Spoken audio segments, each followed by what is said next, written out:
Hey guys, how's it going? This is the Average Guy 1983. Today I wanted to give you guys a quick little view of what I'm working on right now. I know I haven't posted a video in a while, and like I said, most of my stuff I do on my free time and so forth. And I was starting to create this during the time that I had my Instagram account open. I no longer have it open.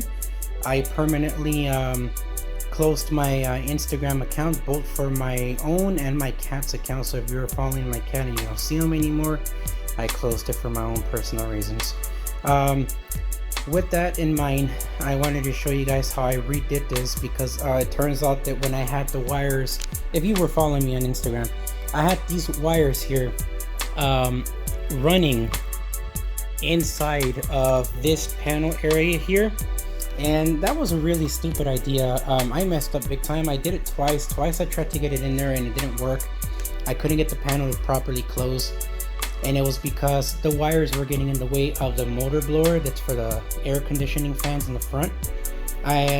It's in the way of this area here underneath, and if you put anything above it, it won't close, period. Also, there's a big gap of about 1 inch from the edge of the original lip to about right here.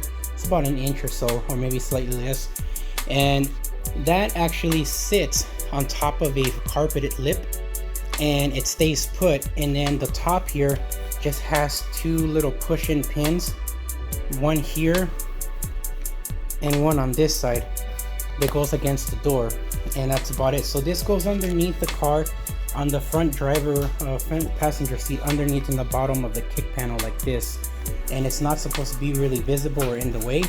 My goal was to hide the wires as much as possible, but I couldn't make that happen. So what I decided to do was redo this again a third time and get these wires on as good as I possibly could and tidy them up as much as I can, and this is what I was able to come up with. So I know that this looks like a freaking mess, but I will explain everything. These two relays are 40 amps at 12 volts or 14 point whatever volts. They just are trigger relays to pass power from the main battery out to accessory. When those two touch, everything else gets powered on, and that's how these relays work. The two blue remote wires are the outputs for the TVs and the Roku Ultra, which is connected to this line here all the way down, and then this single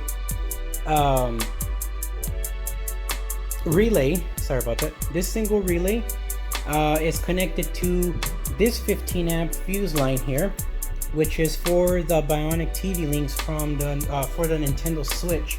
And I'm using a power converter box that's 120 watts of max current, so I'm using that to power up the TV links adapter, because I don't feel like using the adapter plug that's in the back of the console, the center console, and the flex. It just looks tacky, so I'd rather have it hidden and on at all times. You know, whenever I want to have the kids play the Nintendo Switch or whatever, or whenever they want to play when we travel somewhere, that'll be there convenient. The only inconvenience part is that the Roku Ultra stays on at all times, so it overpowers the TV link. So I have an HDMI switcher box that's also plugged into this here somewhere, and the HDMI switcher, it tends to switch automatically from whatever voltage it detects that's the strongest. Unfortunately, it detects the Roku more than it does the Bionic TV links, so I have to manually open this cubby, push the button to switch it back to line 1, and then close the box back up. But anyways, here's how this is working. So again, these are the two relays for the two fuse lines that I told you about. These 4 fuses are for the LC6 epicenter and the 2 Tweak 88s, which I now have 2 Tweak 88s. That part's over with already. I bought 2 of them, and those will be wired, one from the front, one for the rear, for the whole deal of the zones that I have. I have a front zone and a rear zone, which is convenient. If you know, having speakers in the back powered up by a DSP is not your thing, that's fine, but I like all around sound, so I'm gonna go with what I'm doing for my own vehicle. You can make your own choices, but here is the way it works. So this line here is connected straight to the battery, so everything here is getting triggered on, including these PAC TR4s for the soft turn on for the remote, so you won't get any pop sounds coming out of your system when you turn off your car and your amp makes pop sounds. This helps prevent that from happening and makes it a really quiet transition to turn on and turn off. But everything is coming from the main power. This is constant battery. This is always going to be plugged into the battery. This is the accessory line that's connected to fuse line 37, I believe, on the Ford Flex. So whenever I turn on the car, whether I have the car under accessory with the radios on, accessory line will turn on. If I have the car started, the accessory line will turn off for this, which is great. And then right here I have the TR4s connected. So this one is the output of the TR4s into each slot, and each of the TR4s gives me 2 amps of currents at 12 volts. So each amplifier or DSP only needs about 500 milliamp hours, but I'm pushing an amp to each one, which should be more than enough current and strong enough juice to power everything up and not fail. And here are my 8 outputs. Technically I have 2 outputs per 2 wires connected to each output. This one is output 1, which is for the LC6 and epicenter, output 2 for the 2 Tweak 88s, output 3 for the driver's side amplifiers, output 4 for the passenger front side amplifiers, and then this is the grounding block and of course the fuse block. On the back of this I have all the wires like this. I had them traveling from here this way underneath this, and this does not work out. I also have to cut the screws on because you guys already see like previous holes on there from the last time I tried to fix this and it didn't work. So I have to cut the screws down so that nobody hurts themselves with the pointy part of the screws.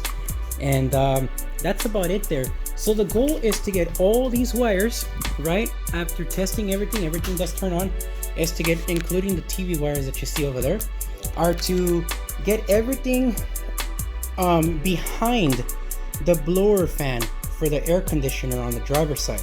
It has to be behind it, not underneath it, behind it, around, going around. So I had to make the wires a little longer. That is why they're that long so far. I also got this, not to get out of the subject, but I also got this delivered to me 3 days ago. This is the Car Audio Fabrication and Mobile Solutions partnership for the Eco Tray, which allows you to make speaker rings with the flush thingy using the rabbiting tool. Now everything is still wrapped up in its original plastic. If you see there, these are still wrapped up in some kind of heat shrink with some oil inside, and I don't plan on opening it until I'm actually ready to use them and test them out. I also got these 2 things. They're like brackets. They say hashtag MSFabArmy. I'm not really sure what those are for. I sent 4 emails to Mobile Solutions. They have not answered either one of my emails since I got this. So I thought it was some kind of a stand where you can just stand it like this and then this goes right on top, but neither one of them works. So I think it's just some kind of a novelty or special plate for, you know, just for like a decoration or something, because I don't know what this can be used for. I mean, I really don't know what you can use it for, other than maybe just using this little corner shape for making something on a vehicle or like on plastic or wood. But other than that, let's go ahead and go out to the car so I can show you guys where this is supposed to go and where those wires are supposed to be ran. Here we go. Alright, here we are outside. Excuse the noise. I'm not using my tripod today or my Rode wireless Go microphones, but let me show you what I had to take off. So I had to take off that little railing thing that's here, along with the panel that's right here in this area for the whatever the hell this is. And then I had to take off this knee kick panel thing off where all the wires are exposed for the switches and everything. Now here's the blower motor fan. This is where the things were getting complicated. All those wires that you just happen to see, they have to go over this fan on the inside. So I'm not sure if you can actually see in there. No, probably not. Shit. Okay. Well, anyways, everything has to go behind that motor fan on the back and then into that hole that you see right up there, right there. Everything has to go in through there, and part of it is going to go through this side here underneath the carpet, which is where I have the ground wire at. and the other part has to go. Sorry about that. I got a 10-minute increment on my 1080p at 60 hertz videos, but I have my grounding point connected here, and this is a good ground. This is also connected to the radio inside, so this is actually a really good ground for the amplifiers and for the TVs if you're using those what do you call those things again, the FM transmitters. That'll work great for that. So you run the wires through there that are necessary for your amplifiers and whatnot, and then you bring them out through here where that little white thing's at, right in the back from there, and underneath the carpet on the sides. Once you get that in there, then you can go ahead and travel it down to the bottom of the seat where your DSP processes are going to go and so forth. Now I do have some amp racks that I made that I showed you guys before. I made some new ones because the first ones that I made didn't come out so great, and I messed them up with the holes trying to run wires through them. I'm still trying to figure out that level of expertise. I'm not as good as Dean and Fernando when it comes to nicely decorated wires on an amp rack, especially since I'm cramming in 2 HD amplifiers, a Tweak 88, and audio control, LC6 and Epicenter. Basically one on this side and one on the other side, so I'm cramming a lot of things, plus a fuse distribution block on this side where you can kind of already see the power thing there, and then I have the ground distribution block on the opposite side. So this is going to be a lot of work, but let me try to get that thing in there so I can show you guys how it's supposed to look at the end. I'm just trying to get this project done so I can start going to the next part, and I'll show you guys 2 Tweak 88 DSPs while I'm at it. So let's do this. Alright, so excuse the mess if I didn't say that earlier in the video. This is my third time recording this video because I keep getting interrupted, but I went with this option because I ordered a FBX-12 from Spark Innovations, and unfortunately it took them a little bit more than a week for them to make my product and ship it out, and it took me basically a little more than a week for me to receive an email, or 2 emails, one confirming that they processed my order and another email that confirmed that I got the tracking number from FedEx for this. So I'm gonna stick with this for now, and I'm probably gonna leave it the way it is in regards to its design. If it's functional, I'm leaving it and I'm not going to mess with it, and the FBX-12 will probably be used for my Buick Park Avenue, as I also plan on using a Tweak 88 for that vehicle as well, since I have some ZR800 CWs that are supposed to go on the front doors, and they also have their own respective frequency. They don't take a full range frequency, they take a different kind of frequency range. I think it's between 100 to like 500, so I have to make sure that, you know, I have that well adjusted on the DSP, so something like that would be beneficial. But yeah, this whole thing with the active system in the car and running all these extra products has already ran me close to 10 grand, a little bit more than 10 grand when it comes to all the equipment that's going to be installed. But let me show you guys real quick the 2 DSPs. I mean, I showed you guys both of them before, but I have them in there. I have a lot of stuff in here, stuff that's supposed to go in my Park Avenue, like those Clarion products you see there, some stuff from SMD, another Jail Audio 10W3 that I have, and then I have my audio control Epicenter in there, and I have a 4-inch C5 speaker in there. But yeah, here's everything that I have. See how that one says 2? The other one up there says 1. Both of them are in there, so I have to get also a Cat 5e cable to be able to plug in the DSP properly with a short wire, because the one that it comes with is 18 inches. It's too long. So yeah, now that I got done with this, I'm gonna go ahead and stop the video here. I'm gonna put all of this in the car. Hopefully everything gets wired. Those wires that you see over there, I have to split them. TV1 goes to the driver's side, TV2 goes to the passenger side, TV3 goes behind the driver's side towards for the 3rd row, and then TV4 goes behind the passenger side on the right side for the 3rd row. So I have to plug all of that accordingly and then make sure everything works, everything stays on, etc. So yeah, let me go and install this and then just run the wires. I am not going to plug anything in right now because there's some extra things that I need before I can start plugging anything in.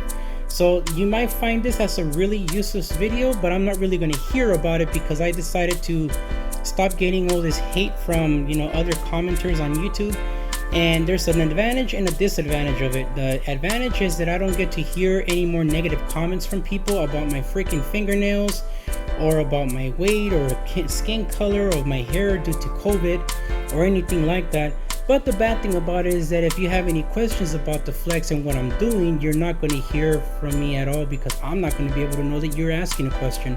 So when you block the comments, you also block the like and dislike button. So if you do happen to like the video, it will be added to your liked video section on your YouTube account. And if you dislike the video, then it will just disappear from your account and you won't see it unless you go to my channel and click on the video personally again. So other than that, I thank everybody who has remained subscribed to the channel, including the new subscribers that I got. I hope that some of the videos that I start creating in the future you find useful. And if you don't find them useful, I apologize for that. You know, there will be some content that will be useful for people and some that will not be useful for people. And once I get done with all of this stuff on my flex, I can finally start working on my Park Avenue. I already bought the original fuel pump. I got that fuel pump ring thing there, and I got a bunch of other stuff, including what you call the it's a little blue box right there that you see there. That's actually the idle air control valve, and it's all AC Delco. So I'm ready to start working on this Park Avenue and get it running again. So that's going to be another entertaining video segment that I'm going to be making soon. So yeah, other than that, let me stop the video here now so I can go ahead and put this together and at least run the wires where they have to go. Not connect anything yet, but just run the wires where they have to go, and I'll show you the ending results. Thanks for watching, guys. Hold on, give me just 1 minute. Alrighty, my YouTube friends, it is already getting dark out here in Los Angeles, so I wanted to show you guys the ending results of what I did. Now again, I didn't plug anything anywhere, okay?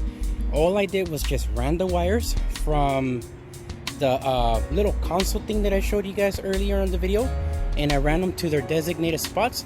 So I wanted to show you guys the ending results, how that looks, so you can see, hey, you know what, if you want to do a project like this, do it exactly like the way I did it. Now, there are some things that I skipped out, like actually showing you guys how I ran the wires through the hole, but it was pretty easy. It was just grabbing them and pulling them, and that was about it. So, I hope you guys can excuse my COVID hair. I haven't had a chance to go get a haircut.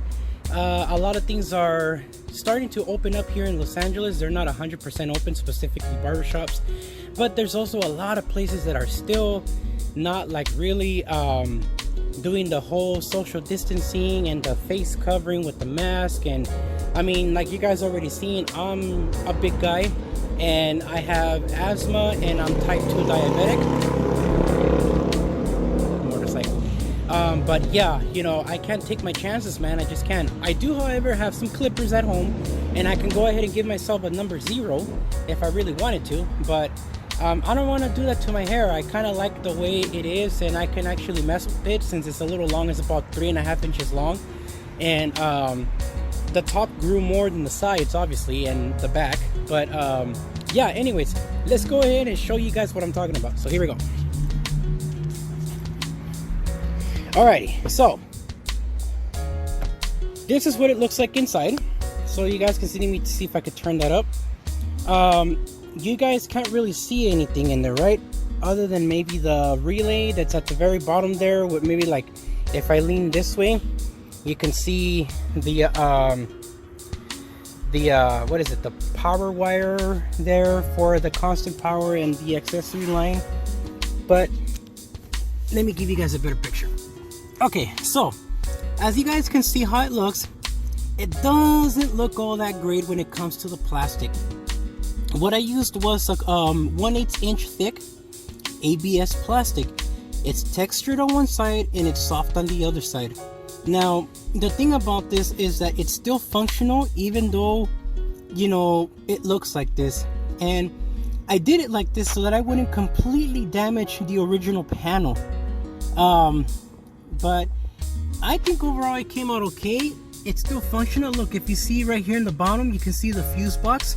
It'll be easy to access, and it will be easy to remove a fuse and replace it with another one. And there's indicator lights on there to let you know that a fuse burned out. So I think it's relatively good. Over here, same deal. Let me see if I can focus. There you go. We got some PAC TR4s that do remote soft turn on, so you won't hear any pop sounds or weird pop in a kind of sound that, you know, some people experience in their cars, and that would help with that, you know, to stop doing that. And then you got the relays, which are connected, you know, like I said earlier, to the Roku Ultra and the TVs, as well as the that power inverter thing that's 120 watts, etc. So I ran all the wires through, right? You can kind of see them a little bit through there. Ran through there. They ran through the bottom too. Here's the bottom. Here's where all the wires are at. And you see how I did it? I ran them right around the fan, around the blower motor. You have to go over the blower motor from the inside against the firewall, not before it or underneath, because it won't close. There's this gap. You see that gap I talked to you about with the line that's there? That gap has to sit somewhere so it can stay put and not move. So over here, I have the wires. These are not covered up yet. I do plan on covering them with some Tesa tape to make them look nice. And there are some caps that go right here on both sides of these seats, brackets, so that on the passenger side and the driver's side, so that it can look nicer and not so jacked up. So excuse the mess in the car. I haven't been able to wash it in the couple days, the last couple weeks actually. And I haven't been driving it since I've been working from home. But here's all the wiring. So all this wiring mess that you see, it will be tucked in. It's not going to stay like that, especially since the next video that I make, I hope it would be the one for the amplifiers getting installed already, and everything getting wired up. Because sorry about that, man. My phone overheated because I had the light on for too long and my video just stopped, and it told me that I needed to let my phone cool down. So what I did, I powered off my phone and I shoved it into the refrigerator for about 3 minutes. I took it back out, it turned on, which was great. I powered it, I plugged in the charging port to it so it can charge up a little bit. And here we are. Right now it's 7:23 p.m. and today is October 17, 2020, which I forgot to mention that in the beginning of this video. So anyways, to get back on the subject of what I was talking about last, I'm hoping to be able to make a video for you guys where I can go into more detail on the amp racks that I created, and as I'm wiring everything up, the amplifiers, the DSPs, I can show you guys how I'm going to do it. There may be better ways of doing it, but I'm using what I have on hand. Most of the wires that I have are like from Gel Audio, which are the RCA cables, and they're the smallest I could find was a 3 foot. For me, even 3 foot is too long. Maybe 1.5 feet would have been a little bit better, but I'm gonna have to work with what I have. Maybe kind of scrunch up the wires, or like zip tie them down from inside of the bottom of the amp brackets, which is exactly how I plan on wiring everything up, because I doubt my wiring coming out as nice as Dina and Fernando's wiring when it comes to their amp racks. Those guys are like serious pros, and I really admire the work that they do. And I'm really happy. I'm subscribed to them personally on my other regular personal account. I'm not subscribed to them under this channel here, but I am subscribed to them under my own personal channel that I use for just, you know, regular media watching on TV. But yeah, my goal is to do that. And when I mentioned about the whole 10 grand thing, it really is coming close to 10 grand. My go-to stores right now are Sonic Electronics, Crutchfield, and ABT Electronics. I did order some C7 tweeters for my A-pillars. It came up to $506 and some change. So basically almost $507, and that included sales tax. And luckily for me, they offered free shipping. Otherwise, it would have costed more. So going active is not for everyone.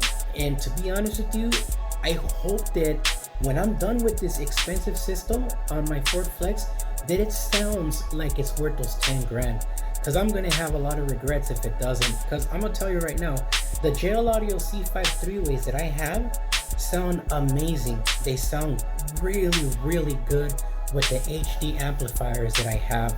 And I freaking love those speakers. They sound incredible. So to see that they made some other ones that have better feeling material, a bigger voice coil, and they handle more power, it should sound much better than my C5. So I really hope to God that it does sound great, because it's going to really suck if it doesn't. So to get done with this video, my goal is, like I said earlier, to do the amp rack installation in my Ford Flex with the amplifiers already installed. I do need to buy two HD600/4 amplifiers to be able to get started with my amp rack and wire everything up. My goal is to pre-wire everything on the amp rack, and then those wires that you seen earlier on the video already routed to their spots will get plugged into the DSPs. After all the wires are routed, I will be using these bullet connectors that are for 16 to 14 gauge wires and plug those in together for power and everything. I'm using 16 gauge for almost all the DSP devices because that's the maximum size that you can shove into the little brackets or connectors for the DSPs, including audio control. So I'm using 10 gauge to make, 16 gauge to make things better, or as easy as possible for me. So hopefully this comes out better the next video that I make, and it will be more informative for you. If this video was not informative for you, I do sincerely apologize. It is, unfortunate that it maybe not meet your needs, but maybe the next video will. So if you haven't subscribed to the channel yet, if you don't mind, go ahead and subscribe. Feel free to do so, or at least follow, or whatever, however you want to do it. If you subscribe to the channel and you hit the bell notification on this little corner here, and you highlight the one that's already highlighted completely, like shaded out, that's the one that will notify you about all of the videos that I come up with as they're being uploaded.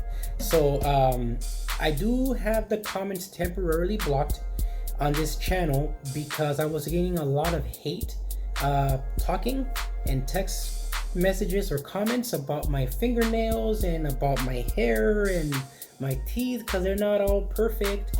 And to be honest with you, I'm really into car audio that I would prefer to spend my money for braces on things like subwoofers than my braces, because my teeth are just the way it is. It doesn't matter, at least to me at this moment. It will later, but not right now.